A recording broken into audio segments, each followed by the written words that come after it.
My name is Brian Johnson. I'm the convener, the founder of Device Talks, and I guess for lack of a better word, your MC for today. You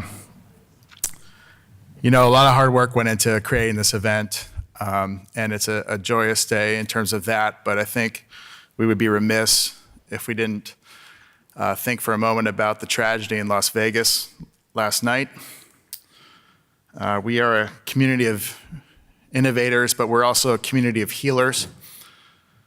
And I just want to say that if we could take just a moment to think about both the people's lives who were lost and also the brave men and women who run in towards danger to help and heal people. We support those people as a community, and at Device Talks, we just want to take a moment to recognize their sacrifice.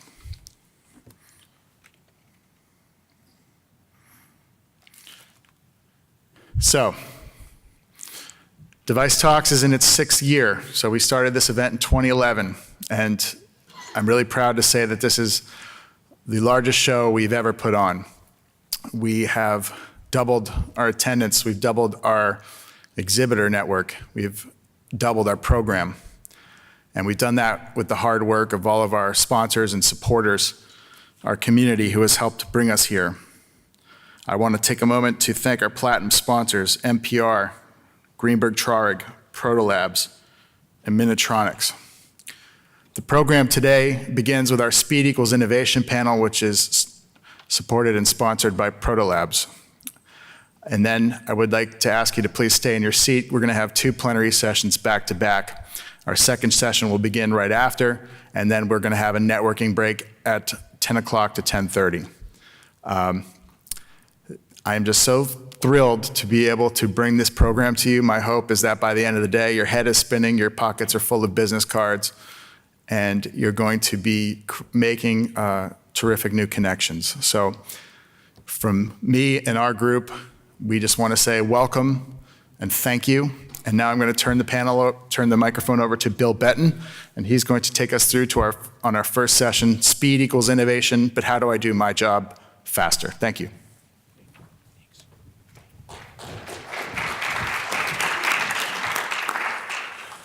Well, thank you very much and welcome this morning. I guess we're your opening act this morning. 8 o'clock on a Monday morning is an auspicious beginning, but hopefully we'll get you live and going and thinking this morning to build on the great program that Brian and his team have put together. Our topic this morning is Speed Equals Innovations and how do I do my job faster.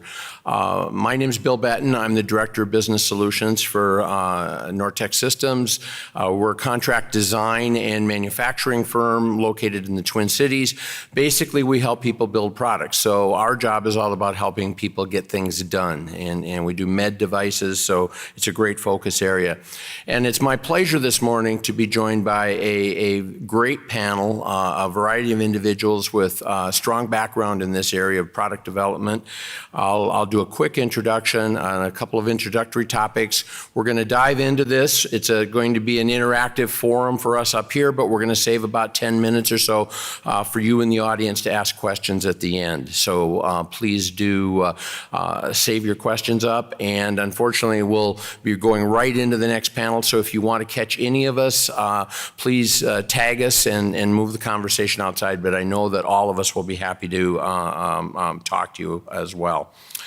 So, before I introduce the panelists, I want to throw out a couple of ideas and things to talk about innovation in general. You'll be hearing a lot about that today, but I'd like to talk about general challenges that innovators face and just throw them out, and hopefully today we're going to be touching on elements of all of those. And this came from The Myths of Innovation, a great book by Scott Birkin, and the general challenges that innovators face are finding an idea, developing that solution. Most of us are engineers and scientists, and so we like that problem analysis and let's go solve it. But very important, sponsorship and funding, reproduction. Can I recreate this wonderful idea that I've done? Getting out to customers, let's not forget the sales and marketing aspect. Beating the competition, timing. The right product at the right time in the right market is always critical and important. And finally, and in particular of importance for those in the startup industry, are keeping the lights on. How do you do all of that work while you're developing a company, a product, and a team? So we're going to dive into this. The panelists will introduce themselves in a moment, but to my left, I have Peter Douglas, the Director of Technical Operations for Proto Labs. Then David Knapp, who's the Vice President of Corporate Research from Boston Scientific. Scott Shore, who is the CEO of GI Dynamics. And then Doug Teeney, who is the Senior VP of Research, Development, and Operations at Corindus Vascular Robotics. So we have a panel that covers the breadth from large company to smaller company, and you're going to hear about innovation from all of them. So to get it going, I'll tee up a question, ask them to introduce themselves, and reflect on this. Basically, does speed really equal innovation? And so with no further ado, I'll turn it over. Peter, what do you think? Sounds good. So just a recap. I am the Director of Technical Operations at Proto Labs, and those of you that don't know, Proto Labs is a low-volume service bureau that we create printed, machined, and molded parts. And so it was, really fitting that we were at this panel because more than anything, we sell speed, and so to me, speed is very complementary to innovation. It's not necessarily equal. Sometimes you hear equal being the same, right? And for us, we know that they have to go hand in hand. And what we believe is the faster you can take your idea, your concept, to something that is physical and in your hand, the faster you can test it, the faster you can iterate on it and improve on it. And so, the key to innovation with us lies in how fast can you really get something out there. Because if you spend too long trying to innovate, if you have a great idea, but it takes you 5 years, 1 year, even 1 month, there's no guarantee that the market is still going to be there for that idea. And so that innovation that you had, no matter how great it was at that point in time, could be surpassed by something else further on. So the faster you can develop, the faster you can improve upon your idea and get something out to the market, the better off you're going to be in terms of innovation. Okay, thank you. David, your turn. How are speed and innovation related? First of all, thank you. I'm really excited to be here today to talk about this. For us, I would say they are absolutely related, but I would put a little bit of a different spin on it. It's really speed at the right time. When we're thinking about the front end, which is a lot of what I'm concerned with in my role at Boston Scientific, it can be sometimes false speed to try and move ahead too quickly before you really understand the clinical need that you're going after. So we have to actually take a lot of time to understand that and make sure we have a very solid foundation, what we're going after, what's the business case around it, how it fits. But once we are solid on that, it is important for us to move forward quickly. And in particular, we use open innovation and collaboration, looking inside and outside for the solutions. We really encourage an environment where teams can fail fast and move quickly to the next. And then I would say the last thing is, extremely important to us is really enabling teams to sort of drive decision-making down into the teams so that basically people are empowered to be able to move quickly when they need to. Okay, thank you. Scott, your turn. Thanks, Bill, and thanks also to Brian and Brad from MassDevice. As a startup serial entrepreneur, it's been fun to watch the company grow over the last 10 years, and it's great to be here. Quick background, I'm at GI Dynamics. It's somewhat of a turnaround right now. We're the only device in type 2 diabetes, a medical implant. And I've been in quite a few different startups over the last 20 plus years, so I've made a lot of mistakes. I guess that would be the reason why I'm semi-qualified to be up here. Hopefully, it's not obviously you want to avoid making mistakes, but you should learn quickly and, of course, adjust quickly. So my response, Bill, is that speed equals innovation when it's the accurate speed going towards the correct target. And I'm happy to build on that in the future, but there are 1,000 things that you have to do on coming up with a new product, and you want to make sure that they're the right things. And so you need to be very open to constantly checking your direction and your end targets and be very comfortable changing direction, shutting things off, killing things early before you fall in love with them, take them too long, or go down a wrong path for too long. So happy to amplify on that more, but I think that speed equals innovation only when it is accurate speed. Very good. And Doug, your thoughts, please, on that question. Sure. I'm Doug Teeney with Corindus Vascular Robotics. Much of my time in my current role is spent speeding development programs or designing the organization for speed. So we spend a lot of time on this topic. I think they're related, but subtly different. Just like strategy and execution are related, but subtly different, I think the same applies for speed and innovation. I think there is a whole field of practice in the concept of bridging strategy to execution or speed to innovation, and I hope we get to spend some time talking about those topics. All right. Very good. Now we're going to dive in, and we're going to start to peel the layers of that onion. We often say fail fast. I'm a big believer in succeed quickly. That's what we're all interested in. So fast failure is a big topic. So let's figure out how we're going to succeed quickly and hopefully help our audience do that. But let's talk about innovation a little bit further. What's it mean in the medical context? And we'll point out that we are focused on innovation in the medical domain. And we know we've got regulatory and reimbursement constrictions and all of that perhaps make our industry a little bit different than the consumer and commercial industries, but maybe there's some lessons there. But let's dive into it. So how do we measure, how particularly your company look at innovation in the medical context? Is it sales, outcomes? What is it? And David, let's start with you on that question. Okay. So, you know, for us, actually the amount of metrics and the type of metrics that we put in place on our development pipeline really depends on what stage you're talking about in the pipeline. On the very early end, a little bit less on the kind of MPV, et cetera, you know, more on the actual, so we really have at the heart of our mission improving the lives of patients, so we really try and focus on the value that whatever we're bringing is going to bring to patients' lives and also to the healthcare system generally.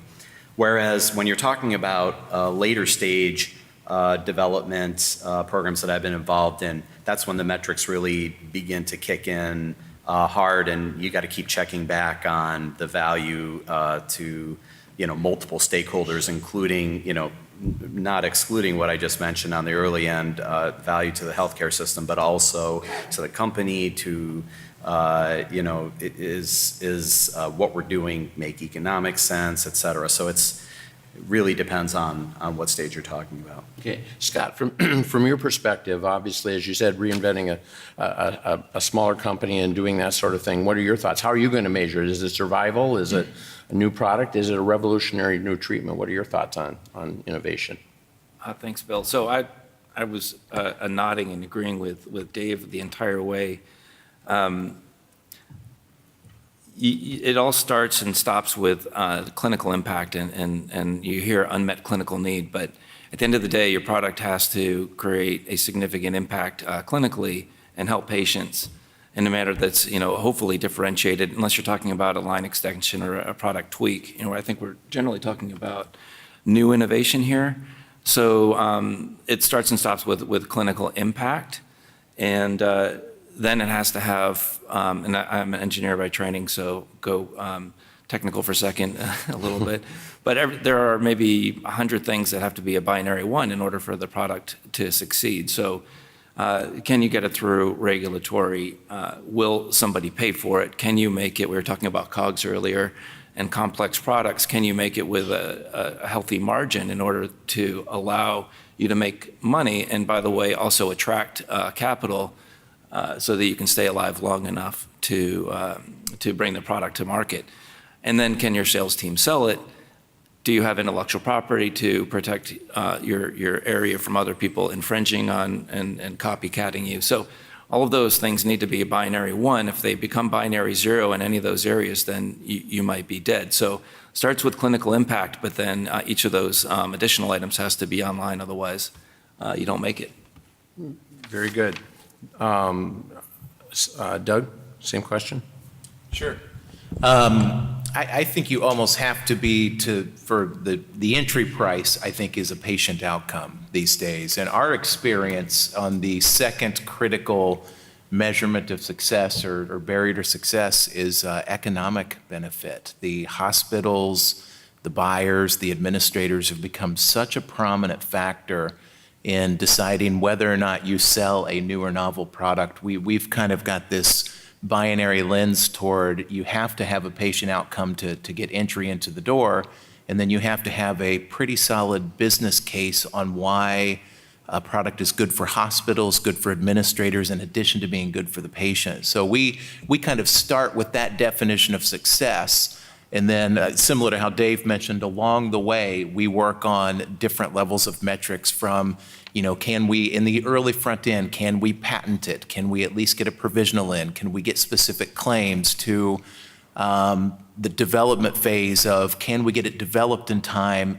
in context with what competitors are doing, to that back end of landing on a spot with high patient benefit and good economic hospital benefit. Okay, very good. And Peter, from your role at Proto Labs, you guys see a lot of early stage sorts of concepts and things like that. What are your thoughts on innovation? Yeah, so for us, we have a different take, right? Because our role is to help provide all of these people up here with their tools and their products so that they can achieve their goals. And so what we want to make sure to do is provide them with the best service possible and reliably give them exactly what they want. We do it fast, but we also need to be understanding about the accuracy of it, and so the quality still needs to be there. And so just by producing something for somebody else to hit a deadline doesn't mean that it's going to guarantee to hit the customer's requirements. And so for us, it's all about just providing what they want as fast as we can. So part of the innovation process is indeed the service providers like ourselves and yourself, making sure that we're doing what we can from an innovative perspective to help the people do the development of the product itself. Okay, very good. Well, let's start to dive into that a little bit more, and let's talk about a couple of things that start to peel the onion on innovation and how we get to it. And what I'd like to, Scott, why don't you tackle the issue of, because I heard earlier, accuracy of target and knowing where you want to go and what you want to do. And quick decision making in our previous meeting when we were talking about this is always an issue. So what are your thoughts on the fuzzy front end and product definition and building the requirements and getting into it and starting that innovative process? So Scott, would you start us on that path? Try and distill that 5-hour discussion down into a panel. So like I said, there are many targets you're trying to hit with this innovation, and I think everybody's talked about the different constituents that you need to satisfy in order to have a product succeed on the market. But if we want to get down to a more operational level and talk about how to do that, one of our big maxims that I've learned is, when you're doing things, do things in parallel. So you've got your scientific group going in parallel to prototyping and testing, and you're trying to push all that forward together. And then you're constantly refining your assumptions and criteria for evaluation. There's a great military strategist by the name of John Boyd that came up with a OODA loop, or OODA. It stands for Orient, Observe, Decide, and Act, and how quickly you can run that OODA loop without overrunning it. And the flip side of that coin is an analogy that we had developed for one of my former bosses, who was constantly running around the garden, pulling the plants out of the ground to see if they're growing, and that's a good way to kill all of your plants. So you got to be careful how quickly and how often you run your OODA loop. And then it goes to quickly testing, but I've seen so many, because I've been involved in a lot of turnaround operations. You come in and it's really great to have the perspective of looking in as an outsider and seeing what's happened or what is happening. I see so many people testing to pass the test. So they go in with an early prototype and it's their idea, and the test that they're going to run is going to, whether it's a user feedback or cadaveric testing or bench testing, ASTM testing, but they're going to find a way to get that device or product to pass the test. And you're not testing it to test it, to see what the parameters are and the performance. You're testing to get it through, to pass it, to hit your very tight timeline that was probably overly tight and overly optimistic, but that's what your board and investors are looking at least in a startup environment. And it takes a lot of courage to say, no, we're going to test this thing and find all of the failures around the maybe narrow success path. And that helps you, get it done up front, as opposed to much more expensive later failures that will, inevitably and often, if you look around the medical device innovation history and world, happen all the time. So get those failures out of the way early. Just two more specific thoughts. Okay. And Doug, your thoughts on that? What about that fuzzy front end, the requirements, getting a product started and getting that innovation process going? Because then I want to take us into a further discussion on organizational structures. But why don't you start with that topic again, the fuzzy front end? Okay, good. And all So that. I was going to lead into the org right, structure. very good. The first thing that came to mind when you asked the question was there's an individual named Tony Fidel who developed the Nest thermostat, and I heard him speak at a conference a couple of years ago, and he was adamant about having constraints, knowing your constraints, and if there are none, create some constraints. And the example he gave was the iPhone. Can you operate a phone with one button? You can, and it resulted in a very innovative product. So we really focus on that at Corindus. What are the constraints? If there aren't any, can we constrain early so we get to a more clear product definition? And then just as lead into the org design discussion, we've done a little bit of work at Corindus thinking non-traditionally about org design to get things from the fuzzy front end into a product development project. I think it mimics more of a single piece flow where we've got one idea moving through multiple functions and have set the functions up across a product development process. So everybody's got very clear roles at the front end, and they have a very clear gray band where they do a handoff to a product development team, and then they have a very clear band where they take the product to operations, and they have a clear band where they take it right to field service. So I think between constraining and building an organization so things can just flow through the organization, those things being ideas, products, early failures, early wins, that's what we focused on. Let's keep going down that path on organizational structure and things that your organizations do to enhance innovation and create a culture that does that. So, Peter, why don't you talk about that from Protolab's perspective? Yeah, so in terms of the structure, I mean, when we try to continue to develop multiple different things so we can continue to service as many companies as possible. And one of the ways we do that is the decision-making process is unique because if you take a product development cycle or something that you're planning on releasing, and on a normal path it's 2 months, say, and you can shorten that to 3 weeks, you have to empower people at every single level to start making decisions. And so you can't just wait for your chain of command to say, I need this approval. I need this to follow the next step. I need this to go all the way up the chain to make sure this is something we want to do so we can come all the way back so you can make that change, right? And you can make that decision. And so within that structure, we empower people to make that decision so that maybe we do fail quickly, but at least we know and we have to move on. And if you instill that kind of culture of that decision-making culture down to the individual, you start to get a lot more results in a shorter time frame because when pressed to make the decision, people probably inherently know what they're supposed to do, right? But if you have this chain of command or you have all of these other checks that they have to go through just to get approvals for things, it just really slows up the process. So be able to cut that down and really make it to empower down to the individual, you can really start to see benefits. And that goes all the way down to, on the manufacturing floor, people that have the ability to make decisions in order to continuously improve. Okay, from a Boston Scientific perspective, much larger company, lots of infrastructure. How have you guys structured yourselves to look at innovation and that sort of thing? In particular, how many people can say yes as opposed to saying no?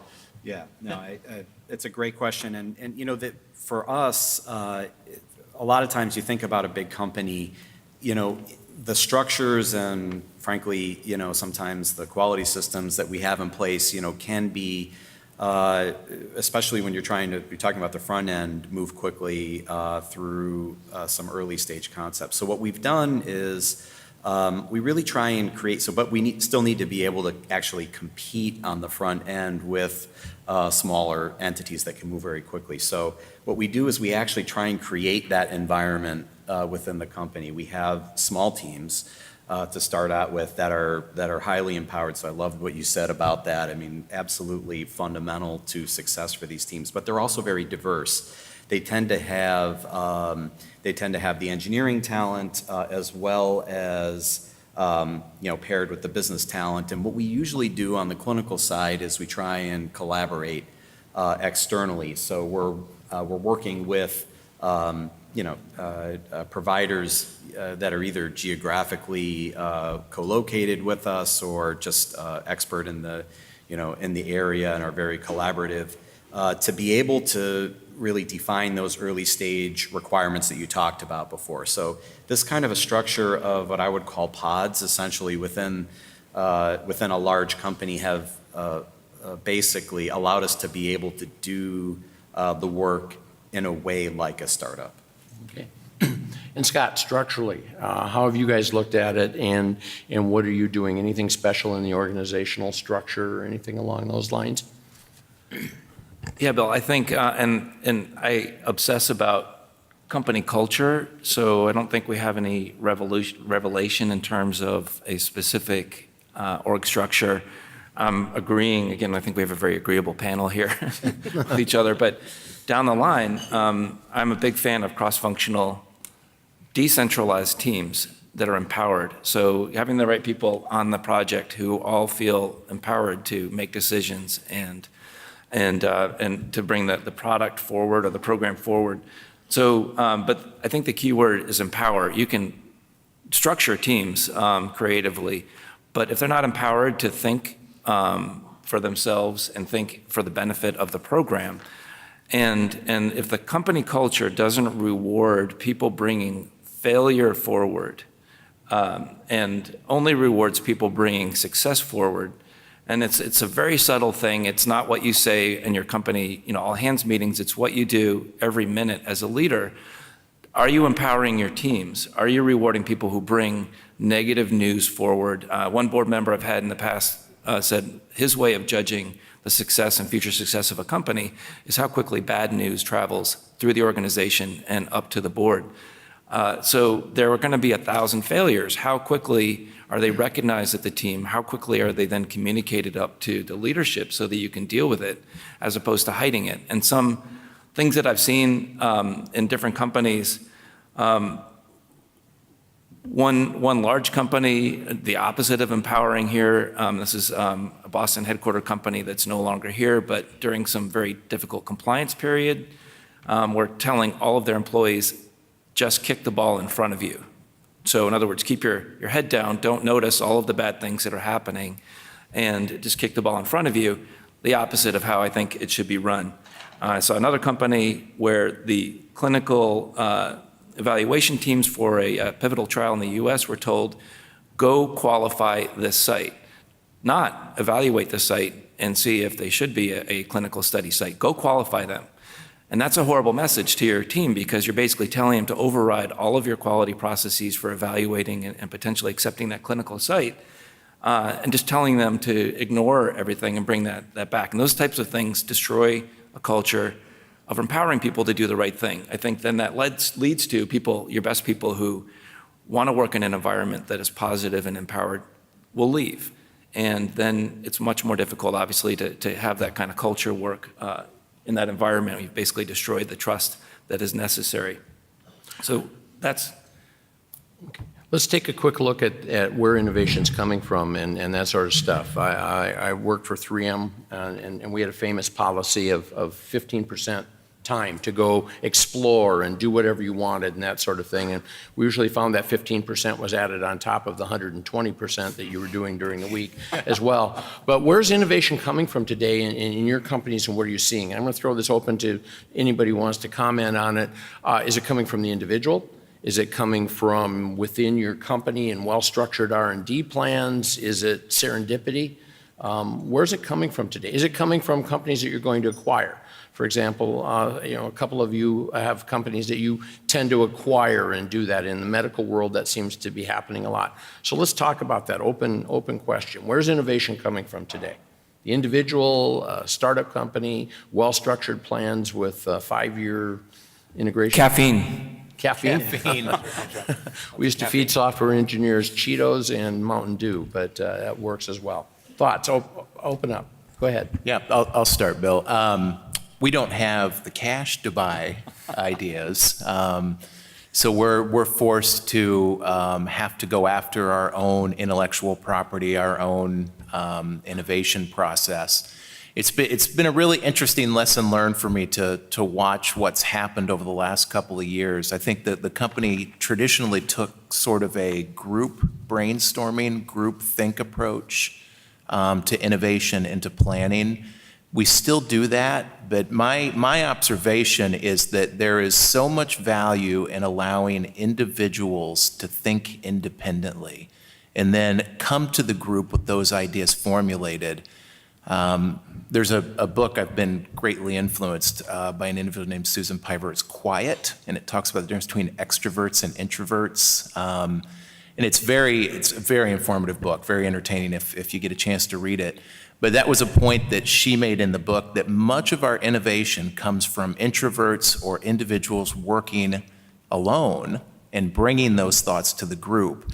And so I think that's what I see at our company. When people have time to think, when they have some time, and it's not the 15% on top of the 120, and then they're able to bring those ideas and refine in the group, but not expect a group to come out with innovation and IP. That's what's worked for us. Okay. Boston Scientific acquires companies and technology. Can you comment on it from your perspective, the big company perspective? Is innovation internal or external, and where do you see it coming from today? So I'll go a bit meta on this, I guess, to a certain extent, because I mean, the reality is for us that we get innovation from wherever we can, and as an R&D leader, but also somebody who works, very closely with our business development teams, venture teams, strategy teams. I can, honestly say that I think we're firing on all engines at Boston Scientific. So we do have, what I think I'm proud of is that I think we have a portfolio approach. And when we go after something from a strategic perspective, we're not just going at it with one tactic. We're going at it, internally as well as externally. And we have both, so we have a very strong venture group within Boston Scientific that's probably one of the most active amongst strategics in the space. And then, from an R&D perspective, I think we've really transformed the R&D organization over the past 5 years under Mike Mahoney's leadership. And I think, particularly the values that Mike has brought to the company have made a huge difference in terms of creating that environment where the R&D teams can both support the mergers and acquisitions that happen, as well as develop innovation internally. Any other thoughts in general on the panel? Because I want to keep us moving here, but go ahead. Yeah, I've got one other thing. Our previous CTO, he had a saying that said, success is determined as much by what you choose not to do as what you choose to do. And I feel like that relates to how you go about innovating as well. As a small company, you become experts at that one thing. And as you start to grow and you start to realize you need to build out some of that innovation, you may not have the right necessary people in place to make that happen. And so then by going out and acquiring something, you then gain all of that expertise. And even though you have been an innovation company before and you've built everything up by yourself, there comes a point in time where you realize that maybe you're not the best fit for this. And so it's kind of that balancing act between really, is it worth us trying to invest all of our time? We probably think we can get there and we think we can do it, but really, is it worth the effort? Or can you figure out somebody else that is also an expert of whatever that is out there? And can you work with how to partner with them to bring that in and have that become part of your portfolio? Okay. One of the things I'd like to follow up on now, though, innovation in the medical space. I mean, for example, those of us who are engineering types, you're inventing IP. The word intellectual property came up in developing that. In intellectual property development, you try and convince the patent office that what you're doing is new, novel, and unusual, and therefore worthy of a patent. Then when you go to the FDA, in that same vein, you start to talk often about how it's just like the stuff that went before. So we're caught in that interesting world. In the medical space, what does innovation really mean? And is it better to innovate or be a fast follower? And how do you reconcile those issues? Open question for anybody on the audience or anybody in the panel.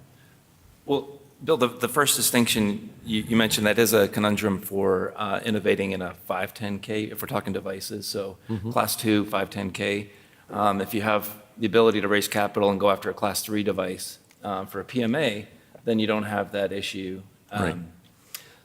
So I think I would just go back to, I was thinking back to what Dave was saying. It's the culture. It's such a small world in devices. So my first company, I think, had a great culture and sold it to Mike Mahoney, who ended up being the CEO of Boston Scientific. And the product, or the company continued to have a great culture.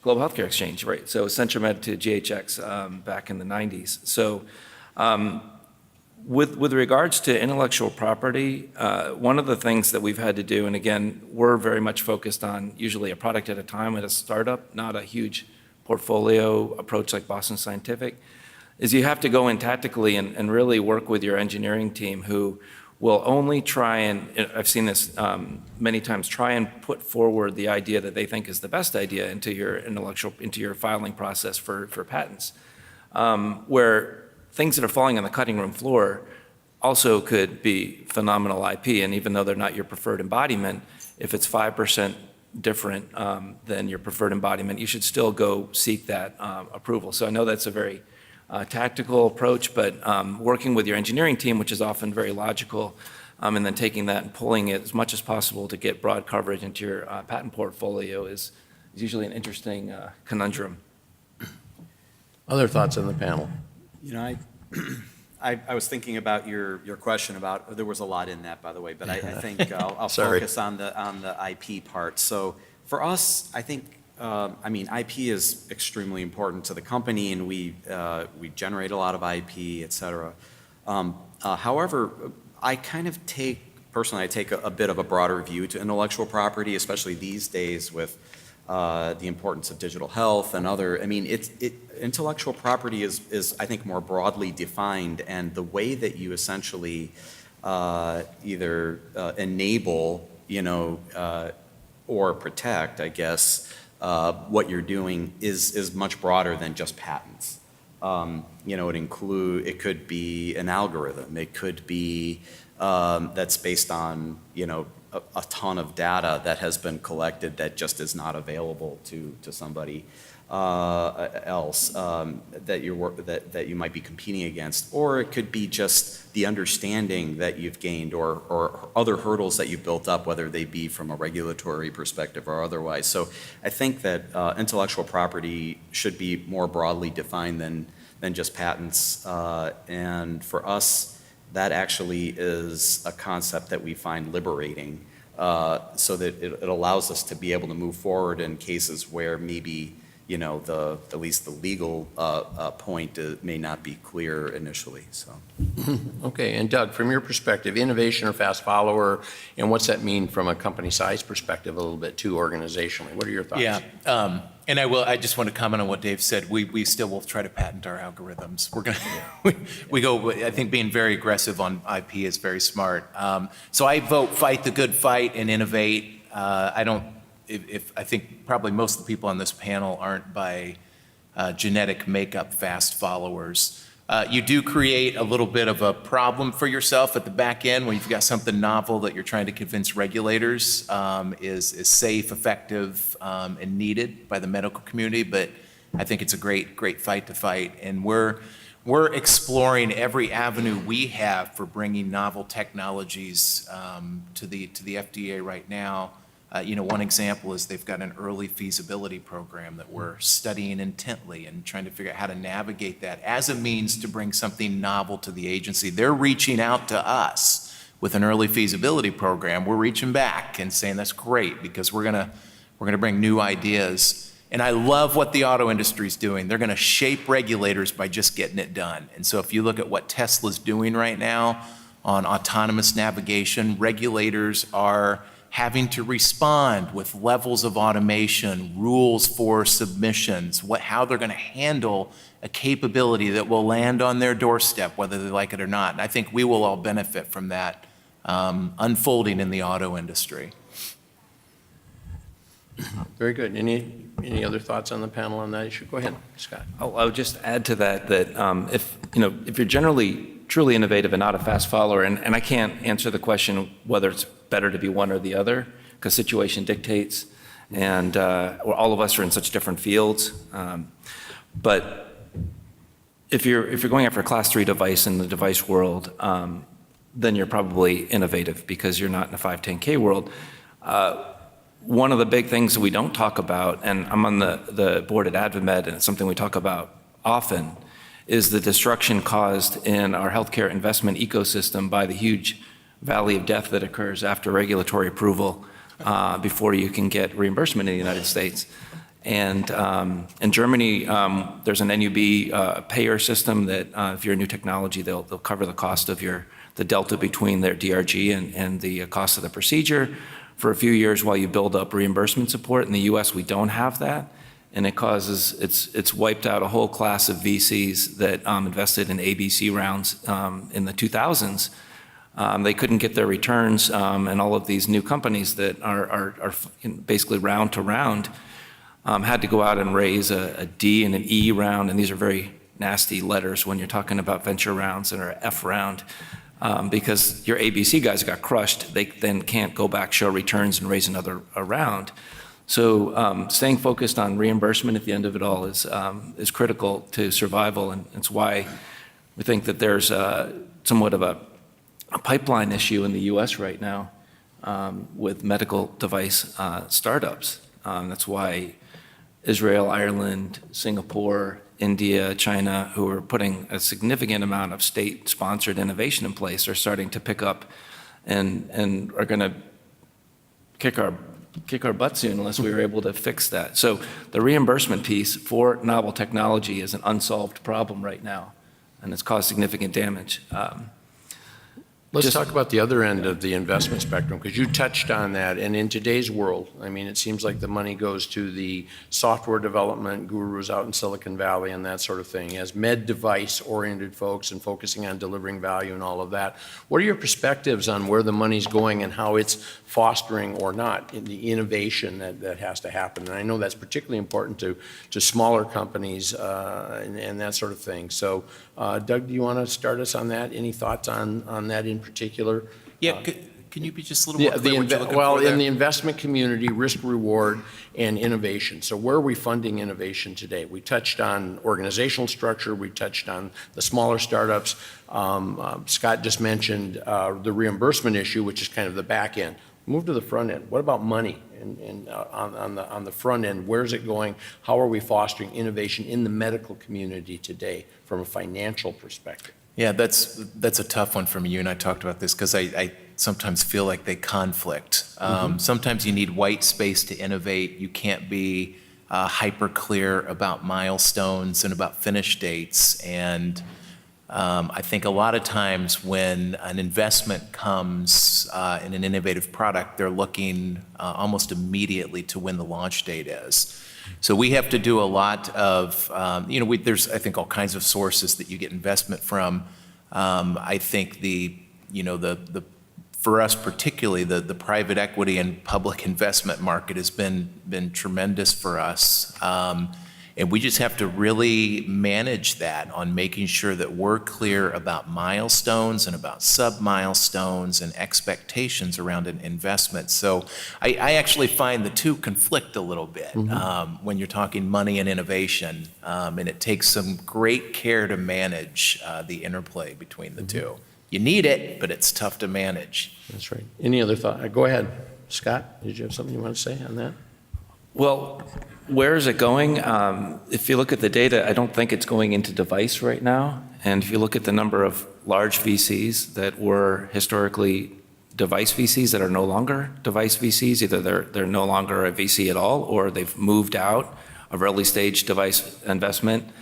So then where do we go? You have to go where the money is. So GI Dynamics is public on the Australian stock market, and we're considering a listing in London because we're still too early for NASDAQ and it's too early for a strategic buyout. So you have to be very creative in where you go for the money. But where it feels like the money is going and is not into early stage devices. And that's coming from venture friends and entrepreneur friends and folks at the larger companies like Medtronic and J&J and Boston Scientific that I talked to that have a very clear eye on medical device pipelines.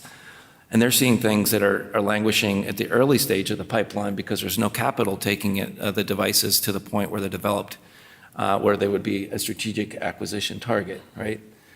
So wherever it's going, it's not going where it needs to go in devices. Okay. Go ahead. I was just going to, briefly, I was just going to confirm, I mean, I think definitely agree with that assessment. For us internally, what it's meant is that we know that over the past 5 years, things have changed a lot in terms of the landscape of smaller companies that are out there and where innovation is, I think, where there's been a great source of innovation in the past. So first of all, we've been very active on the VC front to try and continue to partner with the companies that are there, but we also know we have to be stronger on the internal innovation side in order to compensate for that. So we actually have continued to invest pretty heavily in R&D at Boston Scientific, and maybe even more to a certain extent than some of our competitors, in order to continue to basically source the innovation that keeps us in a leadership position. Okay. Audience, I'm going to encourage you, think of your questions. I'm going to turn it over to you in just a second, but we've got a speed round here for the panelists. And while you're thinking of your questions, to open up for the audience, in 3 words or less, what are the key takeaways from this conversation? And we're trying to look at a topic that any one of these elements we could spend a day on, so I apologize for the big breadth of what we're covering. 3 words or less, what are your key takeaways? And go ahead, Peter. First of all, I just want to thank you, Bill, and thank my panelists up here for the wonderful discussion. And now I'll get to my 3 words, even though that was longer than 3 words. Test, learn, improve. Okay, very good. Go ahead. Okay. Well, similarly, want to thank you, Bill, and the just, it's been fantastic discussion. My 3 words are actually going to be 2 words, which have been very important to me and to the company: winning spirit. Very good. Scott? I'm loving these answers. Everybody did their homework after our prep calls. I did warn you, yeah. And thanks, Bill, for great moderating, and to MassDevice. I think it's a great company and it's fun to be in the same city, kind of growing up together. So I'm going to say my 3 words, which you'll immediately disagree with being 3, and I'll explain why it's 3. Speed equals focus and accuracy. Now, that sounded like 5 words, but equals is a math symbol, and there's an ampersand, which is also a symbol. So I use technically 3 words. All right. Even though it sounded like 5. Whatever program. And Doug, go ahead. Yeah, thanks, Bill. I've got 3 buckets, actually, which are just 2 words each. But I would leave with, org design, constrain early, and something we didn't talk about, lean agile, applied to capital development. Yep, you're right. Audience, we have time for a few questions here. There is a microphone here, so raise your hand and ask a question to a specific panelist or just in general, whatever works. If we can get it turned on. I'm going to get it started because you actually started to answer just now the question I had, which is, how do you feel about lean startup model? What works for you? What doesn't work for you? Very good. Go ahead. Yeah, I'll comment on what we've done, because we've spent a lot of time on this, watching the software team closely and thinking about how to translate to capital hardware. We started with daily stand-ups on a significant product launch, and then have pivoted that daily stand-up concept to something that we do weekly and monthly on specific projects and across the portfolio. And then we're doing a little bit of hybrid work on Lean Agile and a traditional waterfall. So we're doing high-level plans and Gantt charts, and underneath, instead of going deeper and deeper on the Gantt, we've stood up Kanban boards. And so I think the card approach, the stand-up approach, we're doing a lot of Monte Carlo simulation and team-based planning at the front end. So I think that the short answer is a hybrid, but we are aggressively going after the Lean Agile approach in the capital hardware space, and we're finding success with it thus far. Anybody else on the panel want to comment on that quickly from your perspective? I mean, our software teams are under the same, I mean, we've taken it much further within the last couple of years to almost completely agile, in which we now have capability teams dedicated around a certain piece of it. They meet daily, they have their scrum boards, they work through all of that process. And the amount of, going from when we didn't have that to when you have that, the amount of change that you can see and clearly show the difference, I mean, it really lends itself to explain how powerful that agile model is, especially within the software development realm. Okay. Other questions from the audience? We have one here. Good morning, everybody. Lewis from Purple Sun. This question is for Scott. When you talk about speed, how do you balance the need to hire almost as quickly, if not quicker, than your technology or your operations are moving? How do you balance that? Great question. The short answer is I'm never sure we're getting that right. So you're constantly looking at it.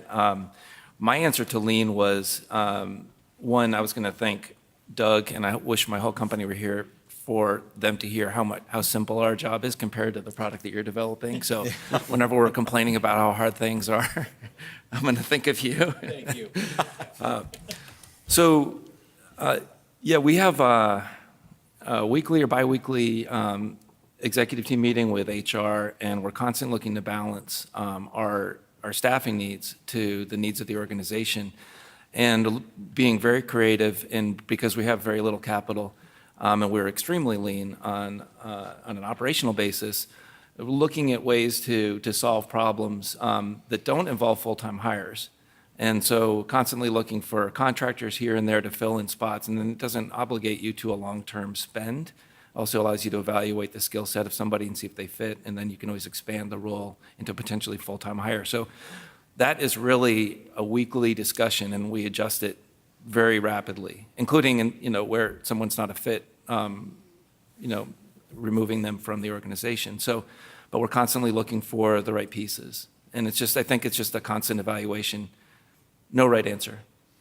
And we didn't get a chance to talk at length about that, but picking the right partners, certainly service providers like ourselves and Protolabs, we live and exist to help do that, but the big companies are hiring in that. So it is a critical issue. Putting the right team together, whether it's internal, we talked about clarity of direction, knowing where you're going to go, putting a team together and getting them to move there and decide is critically important, however you do that, whether it's individuals within the company or partners. Other questions? We've got time for a couple more, I think. I promised Brian I'd stay on track this morning. Time for one more. All right.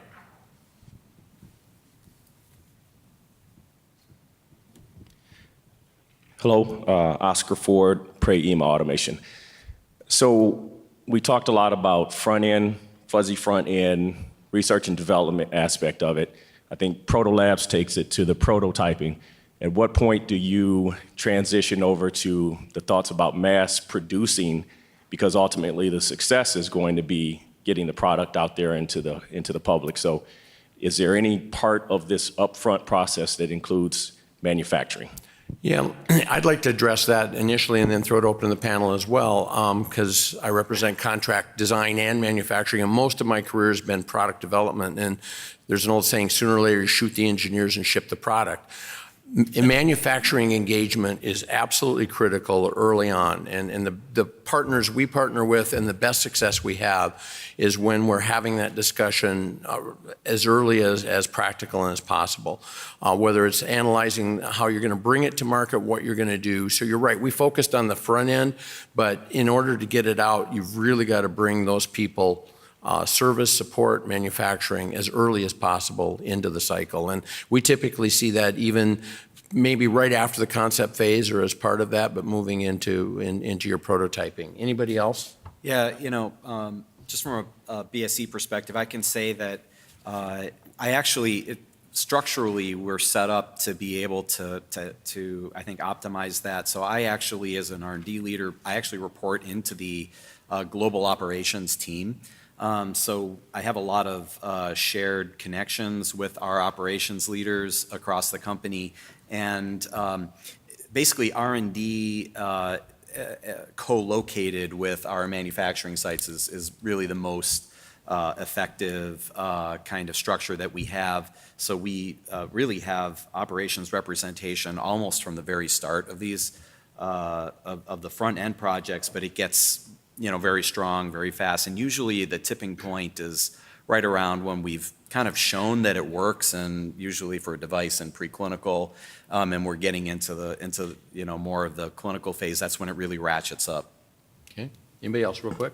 Yeah, thanks for the question, Oscar. I think design for manufacturability is key. So we've made a point to bring operations. We've got a tech dev process and then kind of a 5-phase product development process. They get involved as early as a design committee on technology development, and then in phase 2, ops is active, and we're looking at design for manufacturability. In the comment about how complicated it is, we have a very complicated disposable. It's a tough one to manufacture.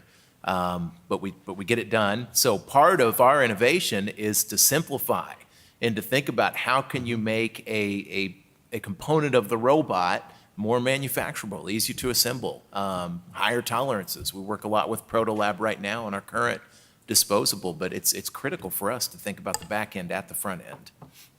Okay, well, thank you very much. This is an incredibly challenging topic, and it was my pleasure to work with this panel of very talented individuals who understand this, and we all love to talk about it. So if you pigeonhole us at the breaks or at the social function tonight, we'll be happy to talk about it further, or reach out to us, and we'll be happy to answer. But please join me in thanking our panel, and thank you for the attentive audience that you were. Thank you.